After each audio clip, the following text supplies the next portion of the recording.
And again, the news has been rather strange today, to say the least. Many of you already have noticed that the national newspaper has been publishing various banner headlines about poll results. The most notable of which, I think, today was a banner headline claiming that 66% of Scots in a recent poll subset, when they were offered the opportunity of independence with a well-being economy linked to GDP, linked to the performance of the economy in general, where benefits would increase, where public infrastructure investment would increase, as a linked effect of a more buoyant economy. 66% of people said they would vote for that as a combined independence offer. Now, it's not really surprising that many Scots would vote this way when given the chance. If this were the offer, which was to be made in a referendum question, where we were offered Scottish independence with a well-being economy which looked after everybody, I'm sure everyone would be keen to cash in on that. It's obvious that such financial incentives would boost the support for independence to apparently 66%. Now, 66% is a considerable increase over the current 54%, which the polls were bouncing along at until recently.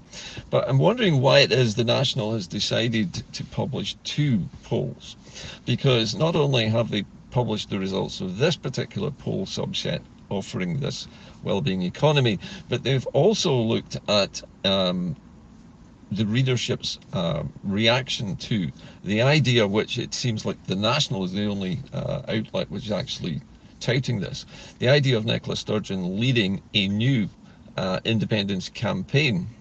Now, they polled their own readership and just over 1,200 people responded, but 60% of them said that they did not want Nicola Sturgeon to be the leader of such a campaign. So the question in my mind is, why is the National putting these various polls and subsets out right at this very moment? I think the answer to that is not linked to party politics. I think this is what we would call a kite flying or coat dragging exercise to see how many people would be keen to support either dropping the monarchy, having Nicola Sturgeon in charge of a new campaign, and of linking a well-being economy to independence. Now, it's interesting that Nicola Sturgeon, the one element in this tripartite series of poll subsets, was the one thing which did not attract many voters. Only 40% of readers actually said they supported that idea. Now, that, I think, confirms many people's existing views that Nicola Sturgeon is unfortunately tainted by her previous performance and the smear campaign which was mounted by Police Scotland several years ago, and which is still basically sticking like mud to the former First Minister's reputation and dragging her down into political obscurity. And I don't honestly think that even if she were offered the chance to lead such a campaign, that she would take it.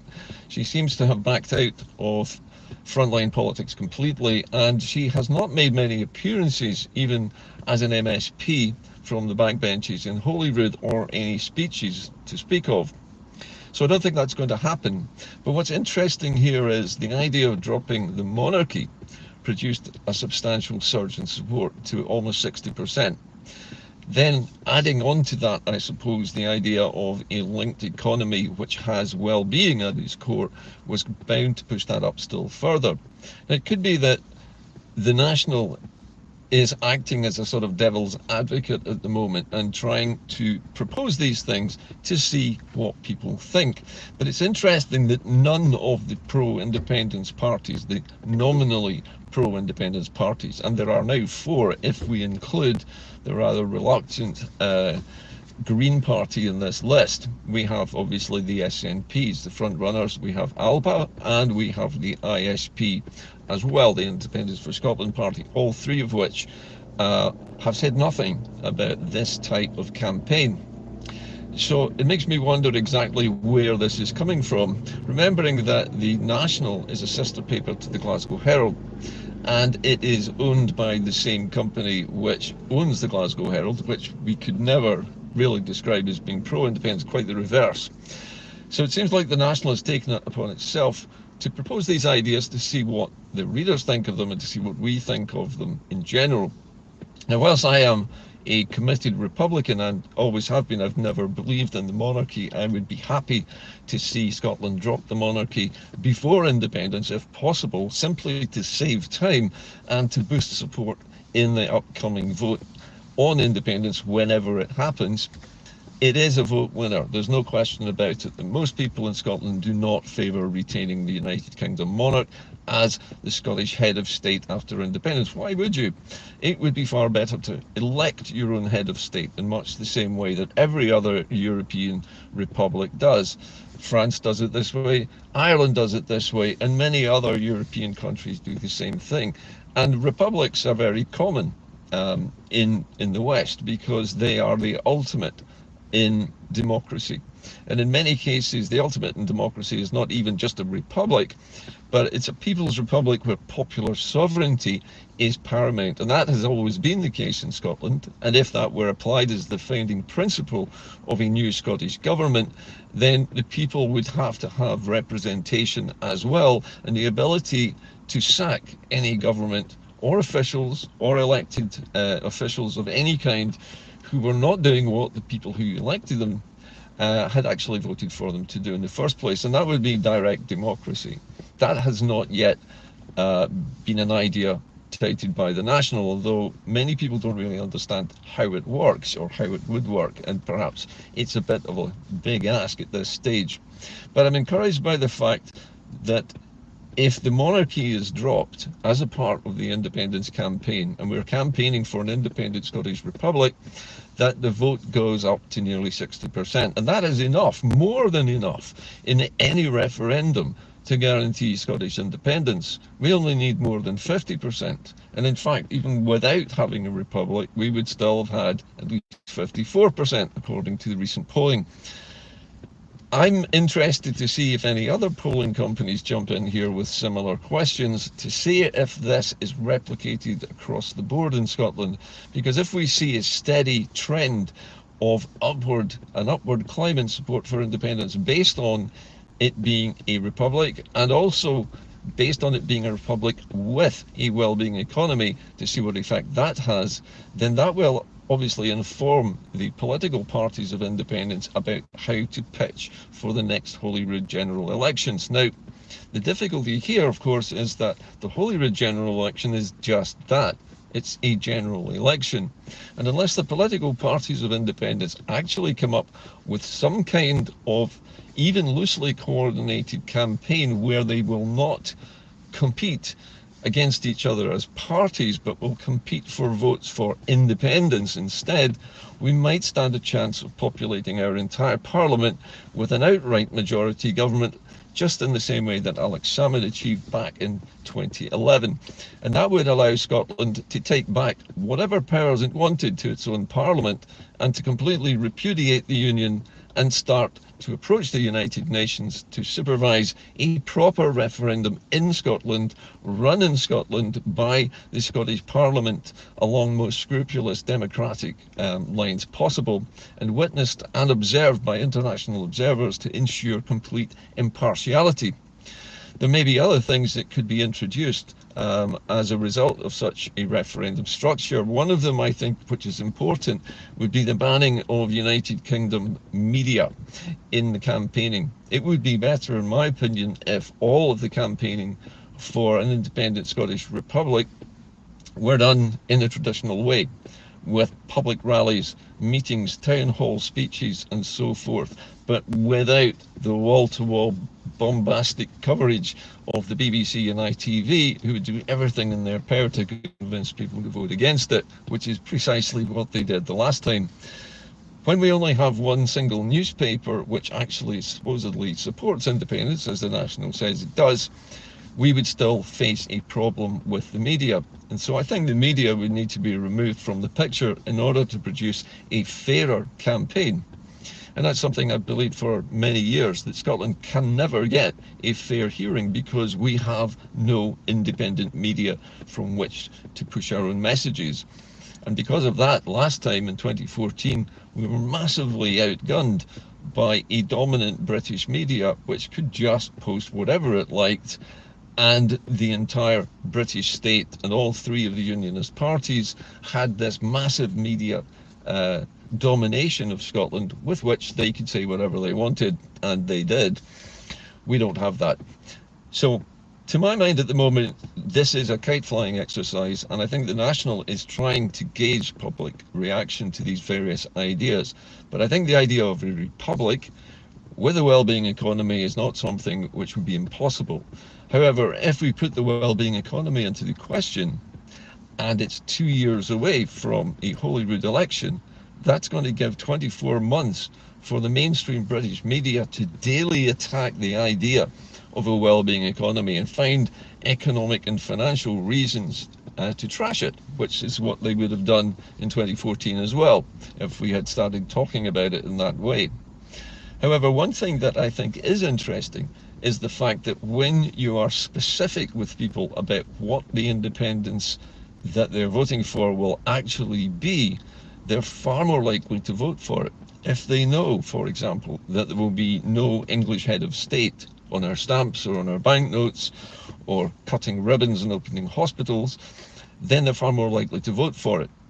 If there is a wellbeing economy and that is costed out and can be made a convincing argument without being shot down by the UK media, then that helps as well. But I don't think we can depend upon that element.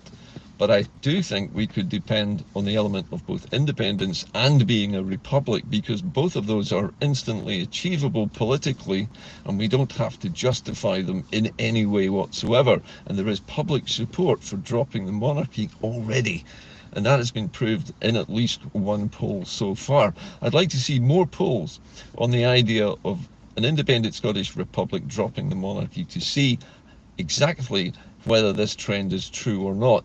The National has started a process here of gauging public opinion prior to the beginnings of a nascent campaign for independence at the Holyrood general election in about 2 years' time. So it's quite a long way away yet. But I think if this groundwork is successful and the three main parties of independence take notice of what these poll results are telling them, then it's possible for all three to incorporate similar offers into their campaigns for election to Holyrood. And if they're successful, we could end up with a majority, an outright majority, for these two propositions. Independence as a republic. And it's a nice simple offer. It's not cluttered. People understand it. It doesn't offer pie in the sky ideas. We don't have to cost it, because there would be no financial link at the moment to a wellbeing economy, which is very much harder to pin down and much, much harder to cost, especially when it's several years in the future. My own opinion, as I say, is let's go for the republic, the independent republic, and make that the offer. At this time of year, we're all thinking about Christmas, and so am I, and I wanted to make this a bumper Christmas edition, but to be honest with you, there's not enough really to make it a bumper anything, except for this recent set of polls. But I think it's important to think about where these polls are coming from and what the motivation is of the newspaper editors to publish them right now. My guess is it's to provoke the pro-independence parties to start planning ahead and to make them respond to these polls in a positive way. And also perhaps to commission their own polls in the newspapers so that we can test this to see if this is actually true. If it is, and we have 60% at least of the population behind us, then I think it's go for launch in terms of a new campaign. But certainly Nicola Sturgeon is not the popular choice for leading it. In fact, it might well be that it's better to have three leaders for this, a leader from each party together to create a sort of triple lock. So it's much harder for the mainstream British media to attack just one individual, which is the way they like to play. Anyway, that is it from Inde-Car for this year. I should be back again, maybe actually between Christmas and New Year, but if I don't see you before Hogmanay, have a great time. In the meantime, have a very happy Christmas. If you have any money left over after all the present buying and the food consumption and the drinking and so on, and you feel like making a donation, I will post another link on various channels if you'd like to help support Inde-Car. It is a quiet time of year for me.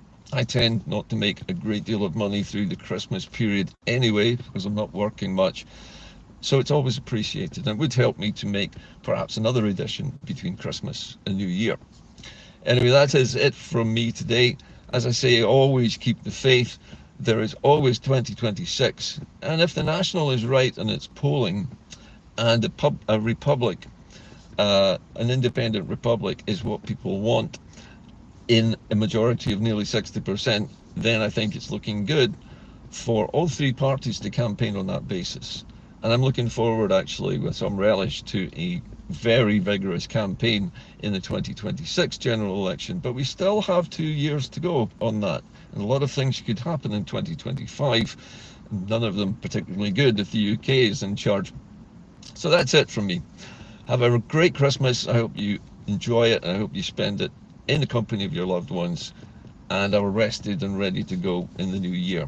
That's it from Inde-Car. Merry Christmas, everyone, and I'll see you, I hope, just before Hogmanay. Bye for now.